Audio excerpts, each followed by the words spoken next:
Hello traders, and welcome back to another edition of Hotspots, where we get ahead of the financial news releases that are about to hit us very soon.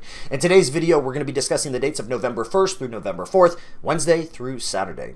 Beginning with Wednesday, it's worth noting that in Eastern time on Wednesday, there is a French and Italian bank holiday taking place. But as far as scheduled releases go, we will have news out of the US at 8:15, 10 a.m., 2 p.m., and 2:30 p.m. Once again, that's all out of the US. And then in the evening hours, around 4:15 p.m., we'll see high-impact news hitting us out of a different location, out of Canada. Then on Thursday, we'll have early on news at 3:30 a.m. Eastern Time out of Switzerland, then out of the US and the UK at both 8 and 8:30 a.m. Eastern Time, respectively.